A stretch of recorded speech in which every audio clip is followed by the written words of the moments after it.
कोई ऐसा पॉइंट है आपकी बुक के अंदर जो आपको क्लियर नहीं हो रहा, वो आप यहाँ पे डिस्कस कर सकते हैं। ठीक है, पीडीएफ फॉर्म में बुक्स अवेलेबल हैं, आप पीडीएफ फॉर्म में डाउनलोड कर लें। बहुत सारी वेबसाइट्स हैं, आपको बुक्स मिल जाएंगी, तो बुक्स परचेज करने की जरूरत भी नहीं है। आप पीडीएफ फॉर्म में बुक्स डाउनलोड करें, उनको रीड करें। बुक रीडिंग बहुत ज्यादा जरूरी है। ठीक है, ये दो काम आपने लाजमी करने, एक तो सिलेबस अपना देखें और बुक्स को रीड करें। ठीक है, और एक और चीज जो अक्सर बच्चों के जहन में होगी कि ए लेवल्स वाली जो बुक्स हैं वो किस हद तक काम आएंगी इसमें। तो मतलब मेरा नहीं ख्याल कि इसमें आपको कोई ए लेवल्स की बुक्स को दोबारा रीड करने की जरूरत है, तो उनको भले आप साइड में रखें। ठीक है, मेन आपने फोकस करना है फेडरल बोर्ड की बुक्स के ऊपर, उसको ज्यादा डिटेल पे पढ़े, चीजों को अंडरलाइन करें। ठीक है, और फिर उसके बाद चैप्टर वाइज क्वेश्चन सॉल्व करते जाएं। चैप्टर वाइज क्वेश्चन सॉल्व करें, एमसीक्यूज अपने जो भी आपके पास बुक्स हैं या इंटरनेट से आप ले रहे हैं, तो आप चैप्टर वाइज सॉल्व करें। हम भी यहाँ पे यही करेंगे, हम टॉपिक वाइज जो है वो करेंगे एमसीक्यू सॉल्व। ठीक है, ज्यादा मेरा फोकस जो है वो एमसीक्यूज के ऊपर होगा। तो चलें अब हम स्टार्ट कर लेते हैं। अच्छा, एक बेटा मैंने लेक्चर अपलोड किया था क्वांटम नंबर से रिलेटेड, मैंने एटॉमिक स्ट्रक्चर से बात स्टार्ट करनी है। ठीक है, तो अच्छा एक मिनट, ये कोई क्वेश्चन है?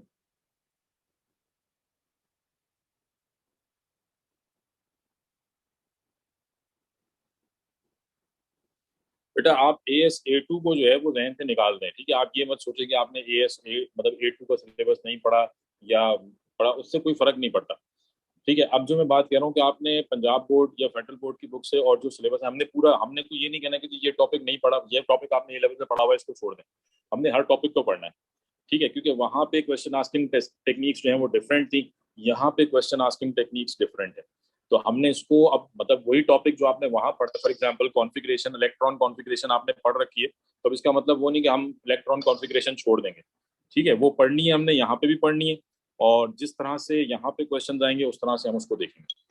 तो ये चीज ध्यान में रखें कि मतलब कोई भी टॉपिक ऐसा नहीं है जो मैं ये कह के छुड़वा दूंगा कि जी ये तो आप A11 से पढ़ के आए, इसको छोड़ दें।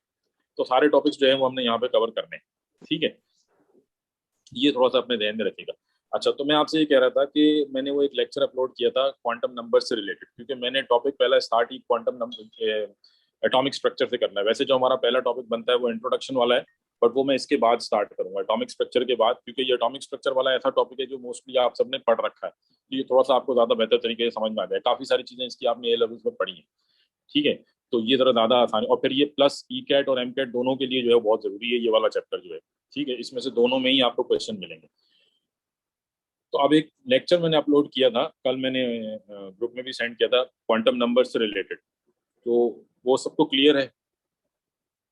जी,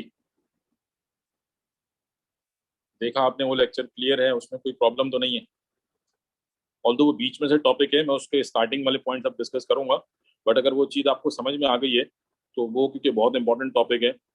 जी बेटा, quantum numbers, principal quantum number, azimuthal quantum number, magnetic quantum number, spin quantum number, ये चारों क्वांटम नंबर्स आपको क्लियर हैं? क्या पता लग रहा है इससे में इलेक्ट्रॉन की पोजीशन के बारे में?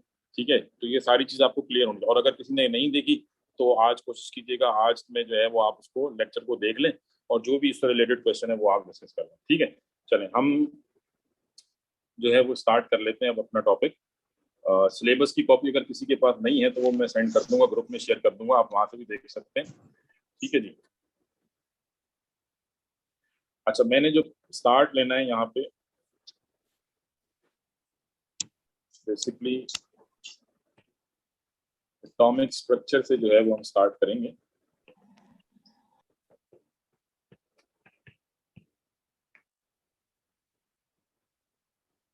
जी बेटा, ये स्क्रीन शेयर हो रही है आप लोगों के साथ? आवाज क्लियर आ रही है? इसमें तो कोई इशू नहीं है किसी को? ठीक है जी। अच्छा, अब बेसिकली एटॉमिक स्ट्रक्चर में सबसे पहले जो हमने यहाँ पे चीजें डिस्कस करनी है, ये एटम के हवाले से कुछ थोड़ा सा हिस्टोरिकल बैकग्राउंड है। ठीक है ना, उसको जरा हमने थोड़ा सा डिस्कस करना है, एटम का जो हिस्टोरिकल बैकग्राउंड है। ठीक है, अब अगर आप एमडी कैट का सिलेबस देखते हैं तो वहाँ तो डायरेक्ट जो है वो मतलब डिस्कवरी ऑफ प्रोटॉन से जो है वो बात स्टार्ट हो रही है। ठीक है, माइक बेटा अपने ऑफ कर लीजिएगा, म्यूट पे कर लें माइक को। और मतलब वहाँ जो बात हो रही है वो डायरेक्ट डिस्कवरी ऑफ प्रोटॉन से है। बट अगर आप पास पेपर देखेंगे, लास्ट ईयर के जो क्वेश्चन पेपर्स हैं उसमें काफ़ी सारे क्वेश्चन जो हैं वो बहुत थ्योरी में से भी आए हुए हैं। ठीक है, और काफ़ी सारे क्वेश्चन जो हैं वो इलेक्ट्रॉन डिस्चार्ज ट्यूब में से भी आए हुए हैं। तो हमने वो सारे टॉपिक भी जो है वो थोड़ा थोड़ा क्रैम करके जो है वो उसको डिस्कस करना है, ठीक है। बट हम स्टार्ट कर रहे हैं हिस्टोरिकल बैकग्राउंड से। तो एटम का अगर हम हिस्टोरिकल बैकग्राउंड डिस्कस करें तो ये स्टार्ट होता है, ये थोड़ी सी एक टाइमलाइन है एटॉमिक स्ट्रक्चर की, इसको अगर आप यहीं से इसको देखें तो आपको क्लियर हो जाएगी, ठीक है। सबसे पहले जो एटम का कॉन्सेप्ट आता है वो कहाँ से स्टार्ट हो रहा है, डाल्टन एटॉमिक थ्योरी, ठीक है, इन 1805। ये ईयर्स अगर आप ना भी याद रखें कोई इशू नहीं है। बट डाल्टन एटॉमिक थ्योरी जो है, this was the first time when somebody talked about atom, ठीक है, कि एटम के बारे में पहली दफा जो प्रॉपर थ्योरी जो दी गई, that was in 1805 bye John Dalton. उससे पहले जो कॉन्सेप्ट था वो मतलब आप कह लें कि फिलोसॉफिकल कॉन्सेप्ट था, ठीक है। उसकी डिटेल में हम नहीं जा रहे, but Dalton was the first one who talked about atom. And according to Dalton he said कि जी atom is the smallest indivisible particle, मतलब उसने बेसिकली मैटर की बात की थी। और ही सेड कि जी मैटर जो है it is made up of small indivisible particles. मतलब अगर हम डाल्टन के हिसाब से डिस्कस करें तो जॉन डाल्टन की जो थ्योरी थी उसको मैं थोड़ा सा डिस्कस करूंगा, जब इंट्रोडक्शन वाली बात करूंगा वहां पे थोड़ा सा थ्योरी को डिस्कस करूंगा। फिलहाल जैसे यहाँ पे मैं जिसका सबसे इंपॉर्टेंट पॉइंट था कि एटम इज द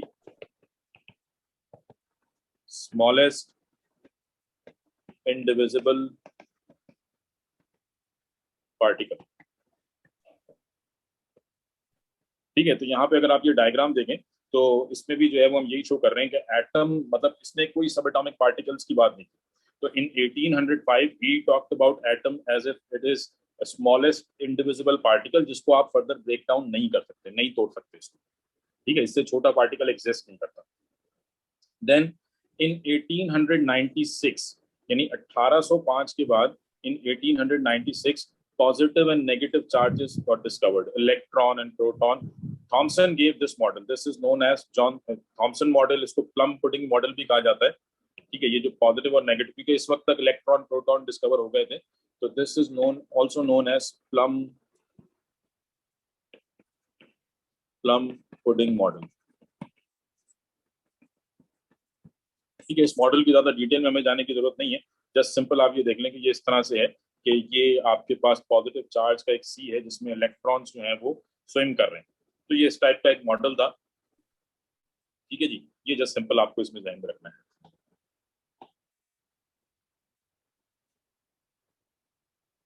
ठीक है। तो basically John J Thomson was the person who gave the concept of electron, मतलब he discovered the electron through discharge tube experiment. और फिर उसके बाद इसने ये एटम का मॉडल जो है वो दिया,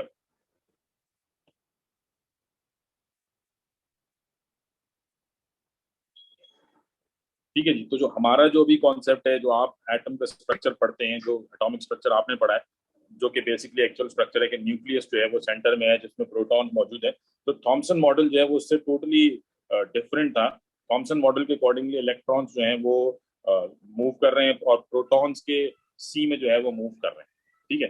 देन फिर in 1909 Rutherford gave his own atomic model, ठीक है, which is also known as planetary model.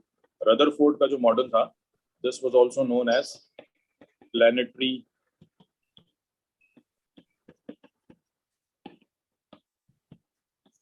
Model,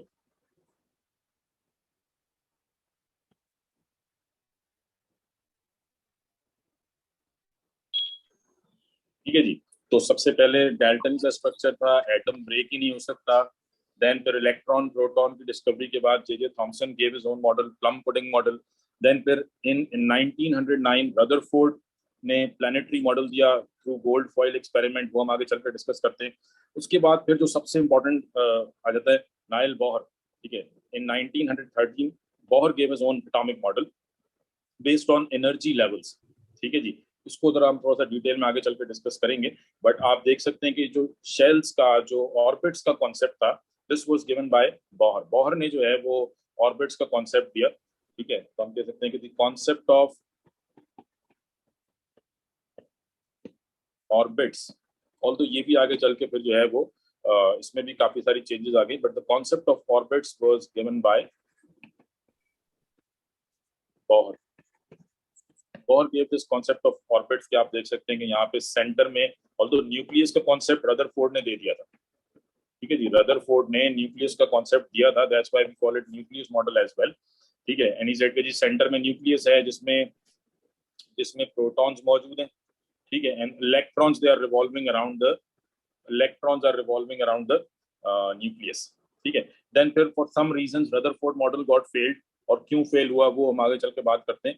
but फिर उसके बाद बॉहर कॉन्सेप्ट आया और बॉहर ने ऑर्बिट्स का कॉन्सेप्ट दिया कि ये आपके पास फर्स्ट ऑर्बिट है, this is first orbit, this is second orbit. तो electrons are revolving in orbit around the nucleus, nucleus में प्रोटॉन्स मौजूद है and electrons are revolving around the nucleus, ठीक है। देन फिर उसके बाद जो सबसे आप कह लेंगे जो मॉडर्न अप्रोच है एटम के ऊपर, Schrödinger's gave his own model. This is through Schrödinger जो है basically mathematician था. He gave this model through wave equation. तो वो भी हम आगे चल के बात करते हैं। तो ये ऑर्बिटल्स का जो कॉन्सेप्ट था, इलेक्ट्रॉन क्लाउड मॉडल कह दें या ऑर्बिटल्स कह दें, एक ही बात है। जिन्होंने क्वांटम नंबर्स वाला लेक्चर देखा होगा उनको याद होगा इलेक्ट्रॉन क्लाउड, ठीक है। तो जैसे फॉर एग्जांपल आप कहते हैं कि ये एक ऑर्बिटल है, फिर ये दूसरा ऑर्बिटल है, तो ये आप बेसिकली ऑर्बिटल्स, ये इलेक्ट्रॉन क्लाउड्स हैं। इलेक्ट्रॉन को जो है वो एज अ वेव कंसिडर किया गया कि इलेक्ट्रॉन को आप मतलब एक जगह पे पोजीशन नहीं कर सकते, उसकी पोजीशन जो है वो आइडेंटिफाई नहीं कर सकते। तो वो चीजें हम आगे चल, बट ये डिफरेंट जो है वो आप कह लें कि एक पूरी टाइमलाइन है जिसमें हमने different model of atoms, starting with John Dalton model of atom जो कि बिल्कुल बेसिक था 1805। देन फिर उसके बाद ये डिफरेंट मॉडल ऑफ एटम्स जो है ये दिए गए, और फाइनली श्रोडिंजर्स वेव इक्वेशन, ठीक है। तो ये थोड़ा सा आपको इनको नामों को और कोई ऐसा कोई बहुत डिटेल में जाने की जरूरत नहीं है। बॉहर को हम थोड़ा सा डिस्कस करेंगे और रदरफोर्ड मॉडल को, बाकी उसके बाद श्रोडिंजर्स वेव इक्वेशन तो हमने नहीं देखनी, बट ऑर्बिटल्स के कॉन्सेप्ट के ऊपर बात होगी। जी, यहाँ तक बात क्लियर है? इसमें कोई क्वेश्चन? क्लियर है सर।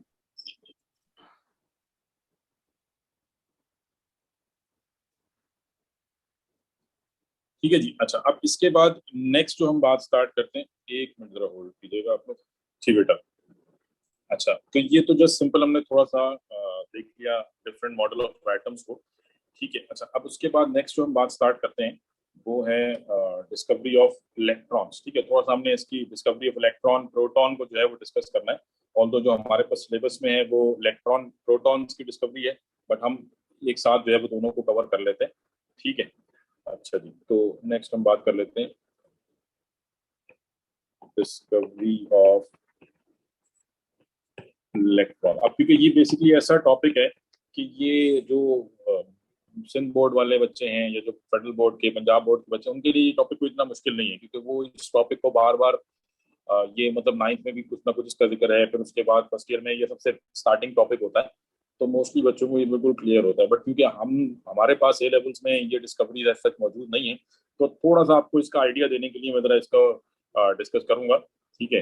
एज सच कोई जो अगर ये सिंध बोर्ड वाले बच्चे हों तो फिर उनके लिए उतना प्रॉब्लम नहीं, बट आप लोगों के लिए ये बिल्कुल न्यू टॉपिक है, इसलिए थोड़ा सा आपने इसको समझना है। तो इलेक्ट्रॉन्स जो हैं ये बेसिकली मतलब they were discovered through discharge tube experiment, ये कहलाता है डिस्चार्ज ट्यूब एक्सपेरिमेंट, ठीक है। ये बेसिकली डिस्चार्ज ट्यूब है, अगर आप ये डायग्राम देखें, ये बुक से ही मैंने ली हुई है डायग्राम, ठीक है। तो ये डिस्चार्ज ट्यूब कहलाती है, दिस इज डिस्चार्ज ट्यूब, और ग्लास की ट्यूब है। अच्छा, इसमें हमारे पास ये कैथोड और एनोड है, अगर आप देखें तो यहाँ पे ये कैथोड है, दिस इज कैथोड, ये मेंशन किया हुआ है इन्होंने, और ये एनोड है, ठीक है। तो ये मेटल रॉड है, बेसिकली ये सेम वही इलेक्ट्रोलाइसिस वाला प्रोसेस है। क्योंकि थोड़ा सा अगर मैं आपको इसका हिस्टोरिकल बैकग्राउंड दूं तो एक मतलब जॉन डाल्टन ने एटम के ऊपर थ्योरी दे दी कि atom can not be further divided. Then फिर उसके बाद मतलब 1805 के अंदर जॉन डाल्टन ने अपनी थ्योरी दी, ठीक है।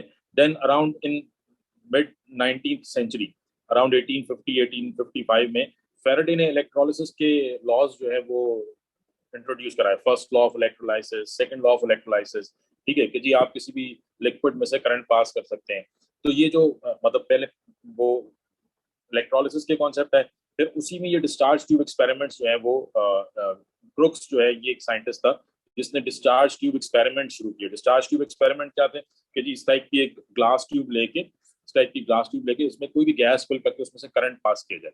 तो ये चीज देखी गई कि जी लिक्विड में से करंट पास हो जाता है, बट गैस में से इतनी आसानी से करंट पास नहीं होता। गैस जो है ये इतनी बेहतर कंडक्टर नहीं है, ठीक है। तो गैस में से करंट पास करने के लिए क्या कंडीशंस है जी, कोई बताएगा कि what are the conditions to conduct electricity from a gas? किसी भी गैस में से अगर आपने करंट पास करना हो तो उसके लिए क्या कंडीशंस हैं? Under what conditions we can pass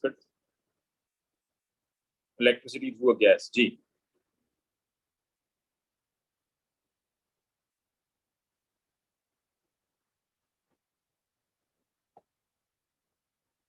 eight very low pressure.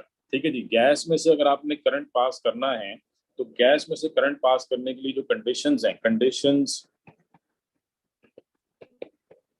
Conduct current through a gas. ठीक है, किसी भी गैस में से अगर आपने करंट पास करना हो तो उसके लिए कंडीशंस क्या है कि लो प्रेशर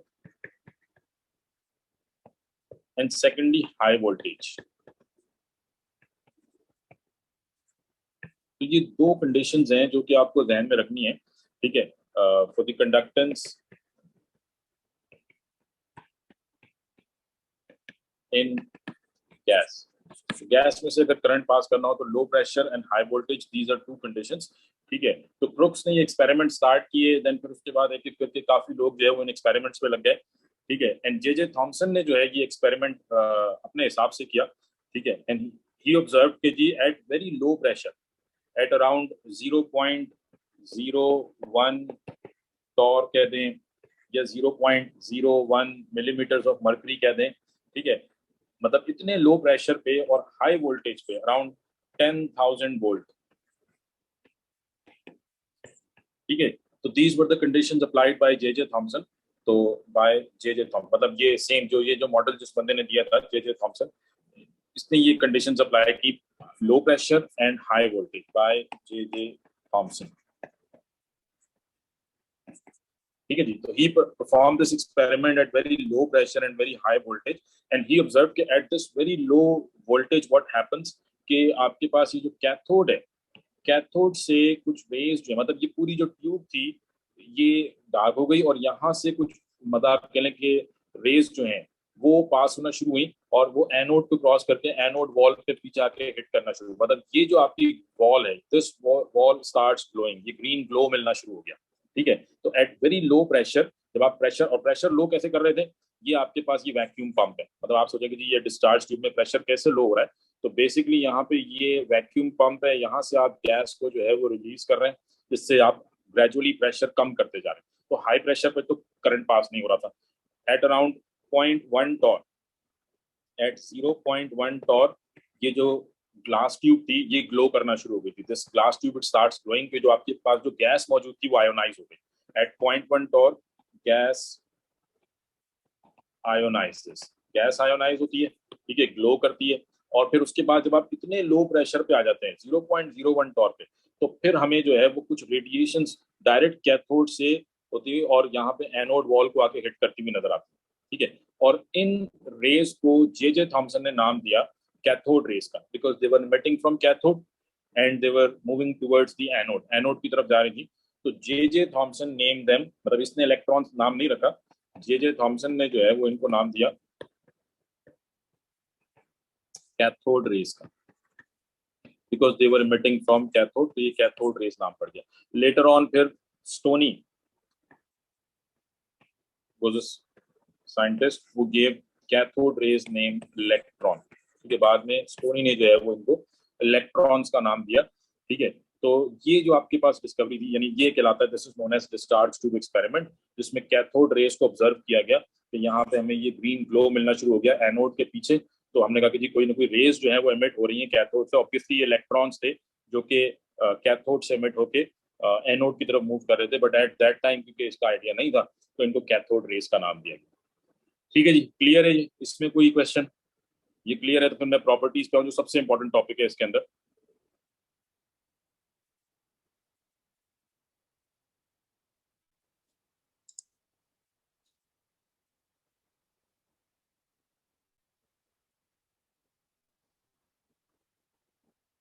ठीक है जी, तो फिर इसके बाद हमने जो यहाँ पे डिस्कस करना है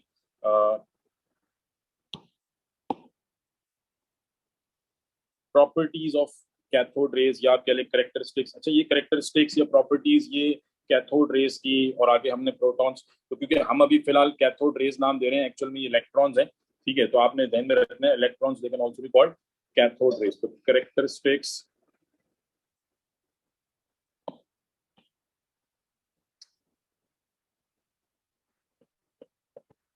characteristics of cathode rays। ठीक है, तो मैं ज्यादा डिटेल में इसकी नहीं जाऊंगा, जस्ट कुछ बेसिक पॉइंट्स है वो हमने डिस्कस करने।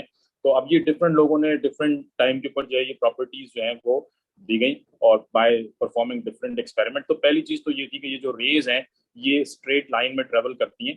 ठीक है, they travel in straight line from cathode towards anode. तो सिंपल हम कह सकते हैं कि they travel in straight line. पहली चीज तो आपने ये ध्यान रखनी। सेकेंडली, अगर इनके मतलब इन कैथोड रेज के सामने अगर आप कोई ओपिक ऑब्जेक्ट, कोई ऐसा ऑब्जेक्ट रख दें, तो ये उसका शेडो, यानी लेट सपोज ये आपके पास एनोड वॉल है, दिस इज एनोड वॉल, और यहाँ से कैथोड रेज आ रही हैं, और अगर मैं यहाँ पे कोई ऑब्जेक्ट रख दूं, लाइक लेट से कोई स्मॉल पेडल व्हील अगर यहाँ पे रख दिया जाए, तो इस पेडल व्हील का शेडो जो है वो यहाँ पे कास्ट होना शुरू हो जाएगा। कास्ट इट्स शेडो, यहाँ पे शेडो जो है वो नजर आना शुरू हो जाएगा। ठीक है, तो ये प्रॉपर्टी जो है वो हमें कैथोड रेज की आपने ध्यान में रखनी है कि पहली बात तो they travel in straight line and they produce a sharp shadow of an opaque object if placed in their path. तो produces sharp shadow of object। अच्छा, अब इससे क्या चीज सामने आई, क्योंकि आपने किसी भी मतलब लेट सपोज अगर ये हमारे पास ये कैथोड रेज हैं, दे आर ट्रेवलिंग इन, इसका मतलब अगर यहाँ पे कोई इसके आगे कोई ऑब्जेक्ट आ जाता है, ठीक है, तो यहाँ पे इसका शेडो जो है वो बनना शुरू हो जाता है। दैट मीन्स कि ये जो कैथोड रेज हैं दे दे पोजेस सम मास। ठीक है, ये एनर्जी नहीं है। ठीक है, ये मतलब इसको जो ऑब्जेक्ट था उसने रोक दिया, आगे बढ़ने से रोक दिया, तो इसका मतलब इनका कुछ ना कुछ मास है। ये चीज आपने ध्यान में रखनी है। ठीक है, उसके अलावा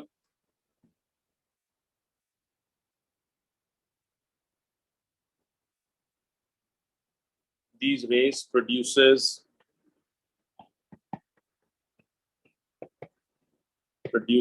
X-rays when they strike heavy metal anode. ये एक प्रॉपर्टी आप ध्यान में रखें कि जैसे लेट सपोज ये एनोड है, दिस इज एनोड। ठीक है, ये एनोड है, तो अगर ये एनोड किसी हैवी मटेरियल का बना हुआ है और ये कैथोड रेज, ऑब्वियसली जब ये आ रही हैं तो ये टकरा भी रही है इससे, और टकराने के बाद क्योंकि ये काफी ज्यादा छोटे पार्टिकल्स हैं, इलेक्ट्रॉन्स का आपको पता है, तो ये बेसिकली इसमें से पास हो जाते हैं। ठीक है, बट जब ये हिट करते हैं एनोड को, तो ये एनोड से एक्सरेज जो है वो एमिट कराते हैं। ठीक है, ये बाद में एक्सरेज इस तरीके से जो है वो डिस्कवर हुई, वो आगे चल के बात करेंगे, बट फिलहाल सिर्फ ये पॉइंट ध्यान में रखें कि जब ये cathode rays when these electrons they hit heavy metal anode, तो ये एक्सरेज जो है ये प्रोड्यूस करती हैं, यहाँ से फिर एक्सरेज जो है वो प्रोड्यूस हो रही होती है। ठीक है, these rays, these cathode rays, they can ionise the gases. जब ये किसी भी गैस के पार्टिकल को हिट करेंगी तो उसमें से इलेक्ट्रॉन इमिट कराएंगी, मतलब गैस को आयोनाइज कर सकती हैं। तो these rays can ionise the gas, ये गैस को आयोनाइज कर सकती हैं। ठीक है, और उसके अलावा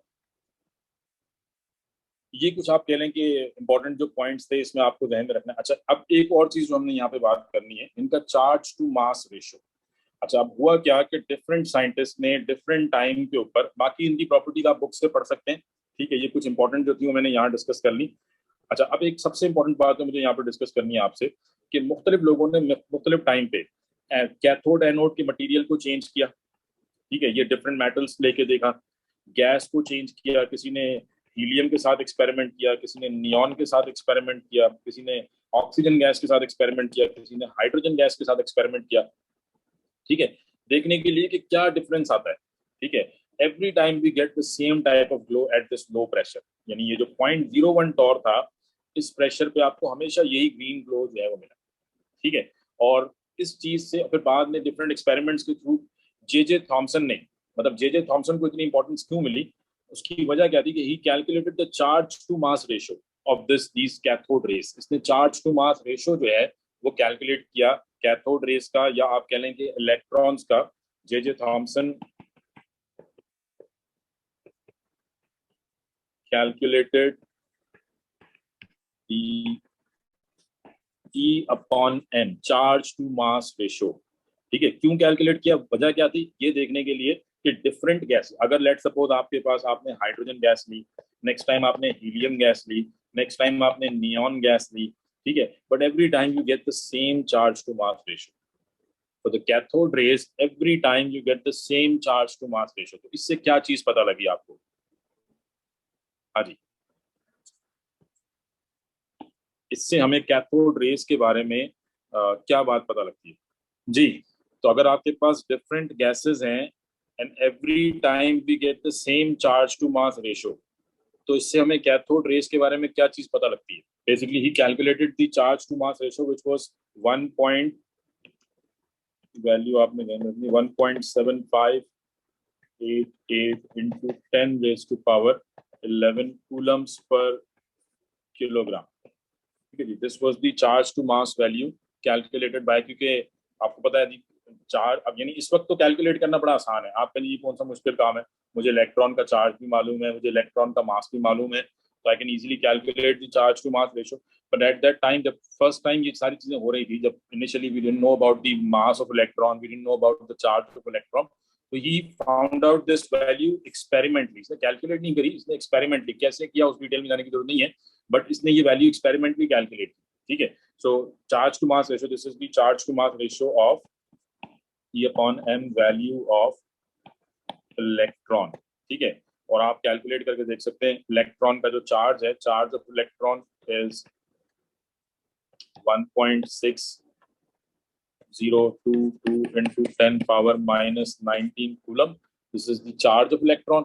और अगर मास ऑफ इलेक्ट्रॉन की बात करें तो मास ऑफ इलेक्ट्रॉन कितना है? हाँ जी, मास ऑफ इलेक्ट्रॉन को बताएगा, what is the mass of electron, याद है किसी को? जी बेटा, what is the mass of electron?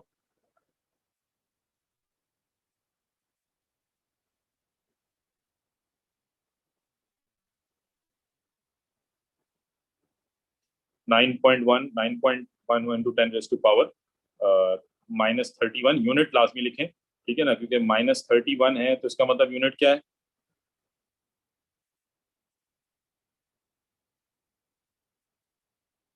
Ji, kilogram. जी बिल्कुल ठीक है, केजीज।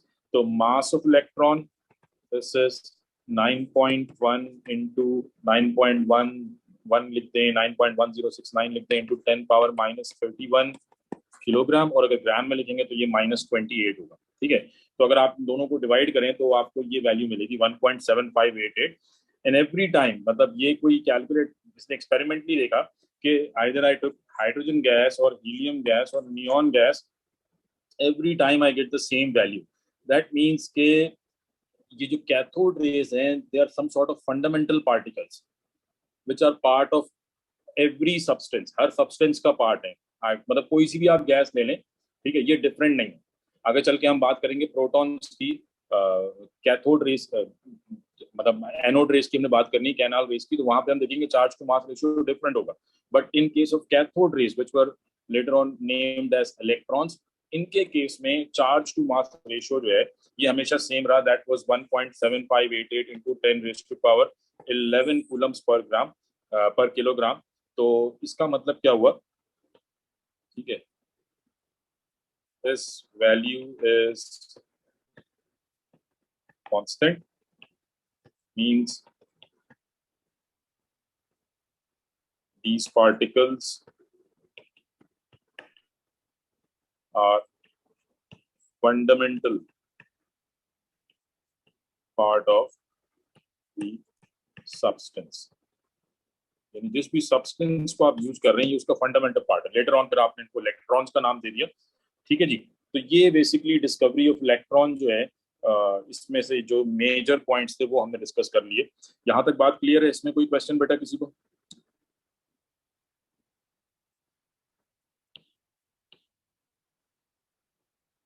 जी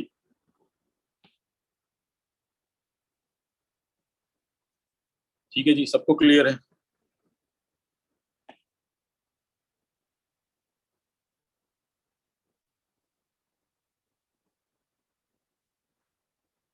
अच्छा जी, चलें नेक्स्ट जो है वो फिर हम बात करते हैं। ये तो हो गई डिस्कवरी ऑफ इलेक्ट्रॉन। अब उसके बाद जो हमारे सिलेबस में जो कि बाकायदा नाम से टॉपिक मौजूद है और जिसपे क्वेश्चंस भी आए लास्ट लास्ट ईयर, ठीक है, this is discovery of positive rays कह लें इनको हम, डिस्कवरी ऑफ प्रोटॉन्स कहना अभी फिलहाल ठीक नहीं होगा, आगे चल के बात करते हैं इसके ऊपर भी, बट फिलहाल हम इसको नाम देते हैं discovery of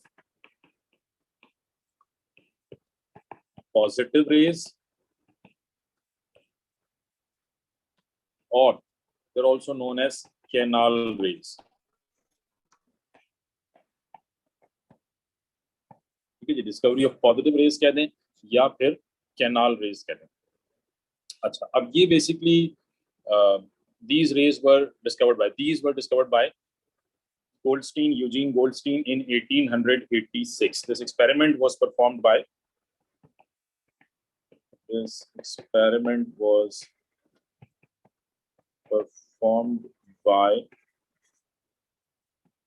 Eugene Goldstein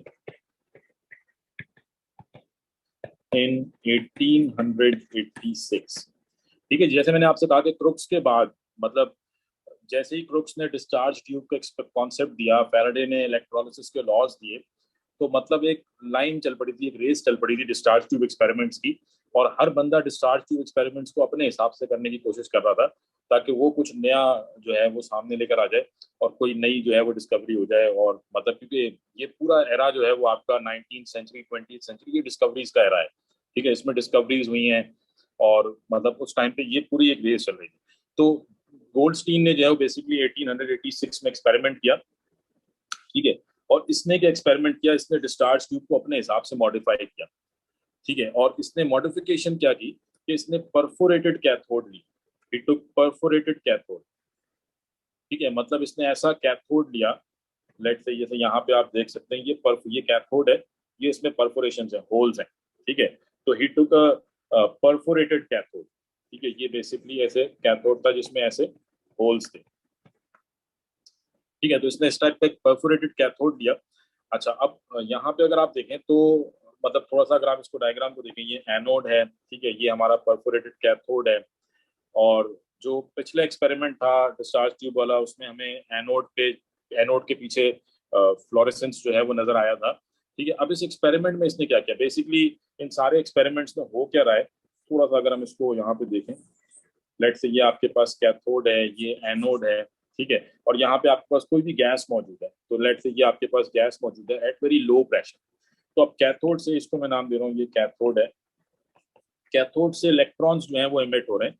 let's say these are the electrons which are emitting and they are hitting these gaseous particles. ठीक है, ये गैस के पार्टिकल्स को हिट कर रहे हैं, and when they hit these gas particles, तो होता क्या है कि आपके पास ये गैस का पार्टिकल है। ठीक है,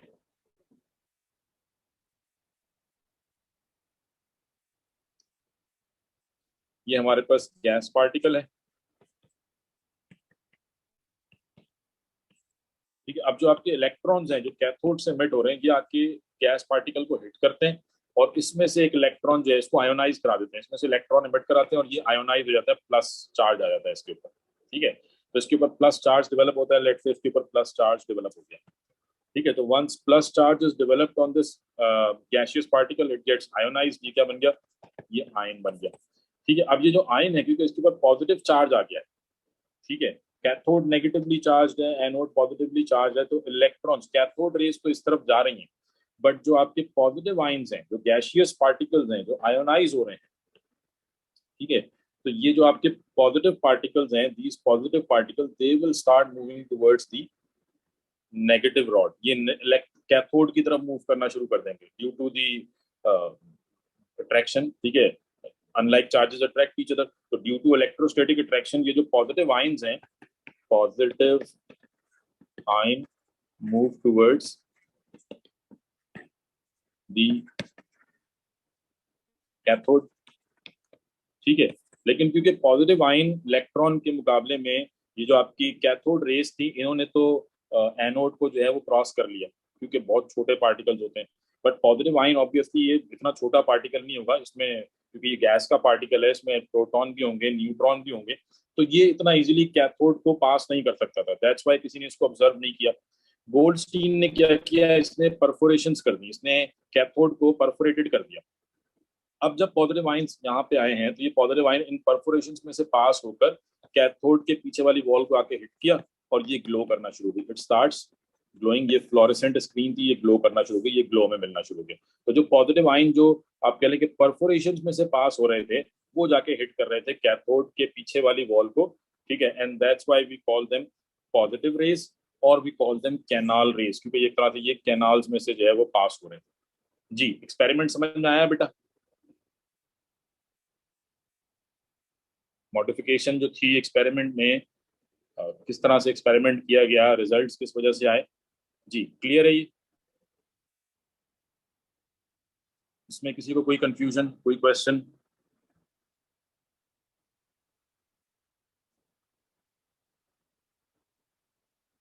ठीक है, तो मतलब ये एक नई चीज थी कि कैथोड रेस तो सबने ऑब्जर्व कर ली थी, बट ये जो पॉजिटिव रेस थी, मतलब आप कह लेंगे जो कैनाल रेस थी, ये फर्स्ट टाइम ऑब्जर्व की गई।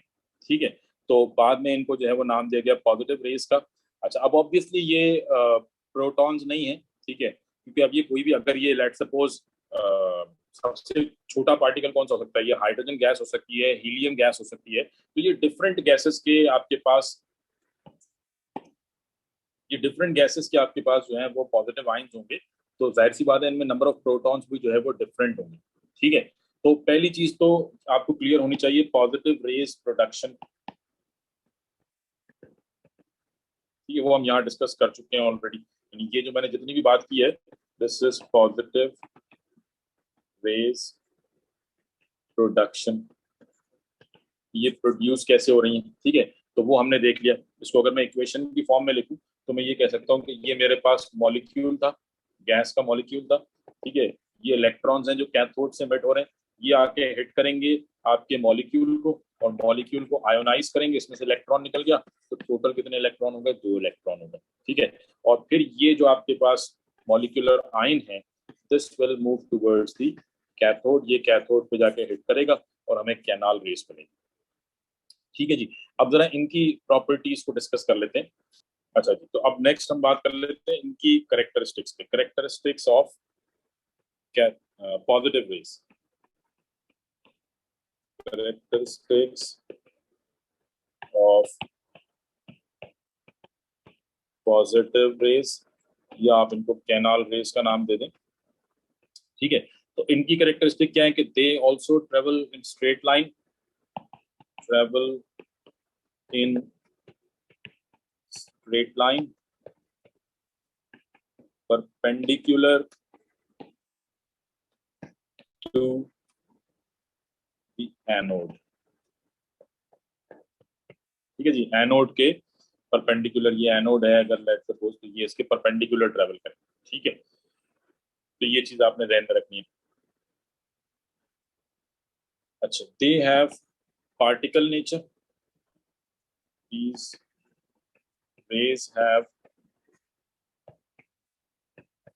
particle nature, as these rays can move a small pinwheel placed in their path, as these rays can move a small object कहते हैं आप, placed in their path, मतलब ये इनके रास्ते में अगर आप कोई ऑब्जेक्ट रखेंगे तो ये उसको धक्का देंगे, ठीक है, उसको मूव कराएंगे। ठीक है, अगर आपने कोई पिन व्हील रख दिया तो जब ये जाके उसको हिट करेंगे, उससे टकराएंगे, तो वो पिन व्हील घूमना शुरू हो जाएगा। ठीक है, तो मतलब इन्होंने फोर्स अप्लाई की उसके ऊपर, तो दैट मीन्स के these rays have, these rays are particles, particles हैं इसका मतलब इनका कुछ ना कुछ मास है। ठीक है, तो these rays have particle nature, means they have some sort of mass, ठीक है, इनका कुछ ना कुछ मास होगा। तो these rays have particle nature, as these rays can move a small object placed in their path। ठीक है, ये आपको ध्यान में रखना है। अच्छा, these rays are deflected by electric and magnetic field in opposite direction to the cathode rays। Cathode rays को अगर आप इलेक्ट्रिक फील्ड में रखेंगे तो वो किस तरफ जाएंगे, they would move towards the positive plate, क्योंकि नेगेटिवली चार्ज होती हैं, और ये जो रेज हैं they would move towards the negative plate. ठीक है, तो these rays इनके ऊपर जरा डिटेल में बात कर रहा हूँ क्योंकि ये प्रॉपर सिलेबस में मौजूद है। तो दीज वेज, और ये बिल्कुल ऑपोजिट है कैरेक्टरिस्टिक्स कैथोड रेस का। These rays are deflected by electric field and magnetic field in opposite direction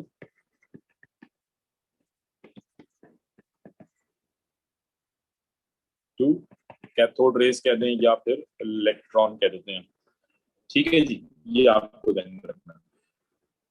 अच्छा, they produce fluorescence when hit the zinc sulphide layer. Basically ये जो आपके पास एनोड, यानी आप कह लेंगे ये जो हमारे पास कैथोड की वॉल है, जो फ्लोरेसेंट स्क्रीन है, this is coated with zinc sulphide. ये फ्लोरेसेंट मटेरियल है, इस पे जब चार्ज पार्टिकल आके टकराते हैं तो ये ग्लो करना शुरू हो जाता है। ठीक है, तो इसकी फिर डिटेल्स में नहीं जाते कि कैसे होता है, बट आपको ये सिंपल ध्यान में रखना है कि these rays produces fluorescence when strike the zinc sulphide layer. जी बेटा, तो these rays produces fluorescence when they strike the zinc sulfide layer। ठीक है। अच्छा, अब आ जाए जरा सबसे इंपॉर्टेंट पॉइंट पे। अगेन वही चार्ज टू मास रेशियो की बात करते हैं। तो अब आप पहली बात मुझे ये बताएं कि जो पॉजिटिव रेज है इनका जो चार्ज टू मास रेशियो है, ठीक है, हम बात कर रहे हैं charge to mass ratio of positive raise.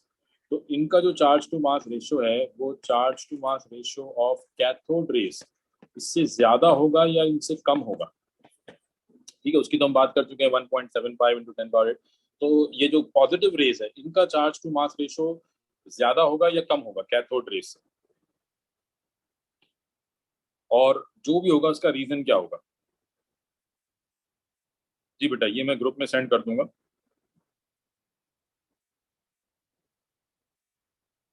हाँ जी, आपके ख्याल में पॉजिटिव रेज का जो चार्ज टू मास रेशियो होगा, would it be higher than the charge to mass ratio of, जी बिल्कुल ठीक है, कम होगा, लेस होगा, because mass of proton is greater. Proton का मास, अब हमें तो ये भी नहीं पता कि कौन सी गैस है, हो सकता है कि ये नाइट्रोजन गैस हो। तो नाइट्रोजन गैस में नंबर ऑफ प्रोटॉन्स जो हैं वो एक तो नहीं होते, ठीक है, वहां पे ज्यादा होते हैं। जितने, और कोई भी गैस हो सकती है, ठीक है, जितने ज्यादा प्रोटॉन्स होंगे मास भी उतना बढ़ता रहेगा, और जितना मास बढ़ेगा चार्ज टू मास वैल्यू उतनी कम होती जाएगी। तो दो पॉइंट्स इसमें क्लियर होते हैं। पहली बात, तो दो पॉइंट है जो कि बहुत इंपॉर्टेंट है। सबसे पहली बात क्या हो गई कि the charge to mass value of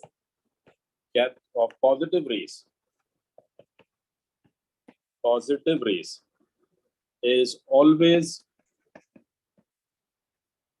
less than the cathode rays, less than the cathode rays। ठीक है, ये कैथोड रेस से हमेशा कम होगी। उसकी वजह क्या है? Due to higher mass of protons. Protons heavy particles हैं, इनका मास ज्यादा होगा। ठीक है। सेकेंडली, सब दूसरा इंपॉर्टेंट पॉइंट यहाँ पे देखिए, कैथोड रेस के केस में ई अपॉन एम वैल्यू वो सेम, डजंट मैटर कि आपने कौन सी गैस ली है, कौन से इलेक्ट्रोड्स हैं। But in case of positive rays, the E upon ratio would dependent on the nature of the gas। जो भी गैस आपके पास डिस्चार्ज ट्यूब में मौजूद है, the E upon m value of positive rays depends on इस पर depend करेगी nature of gas. Gas की नेचर पे डिपेंड करेगी कि कौन सी गैस आपने ली। ठीक है जी। जी, ये पॉइंट क्लियर है बेटा सबको?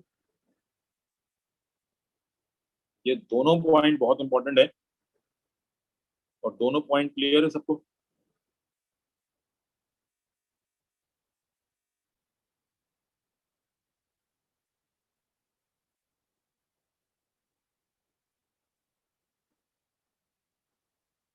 जी, सबको क्लियर है बेटा?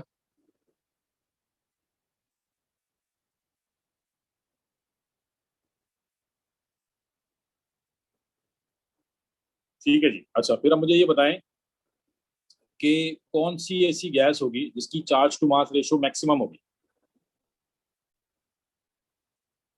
E upon M value of electron भी नेचर पर डिपेंड करेगी? नहीं बेटा, E upon M value of electron तो वो तो सेम है सबके लिए, क्योंकि इलेक्ट्रॉन फंडामेंटल पार्टिकल था, वहां मल्टीपल तो थे ही नहीं, ठीक है ना।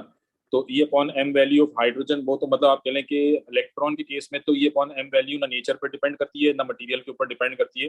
कोई भी गैस ले लें, कोई भी इलेक्ट्रोड हो, हमेशा आपके पास सेम आएगी E upon M value for electron, ठीक है बेटा।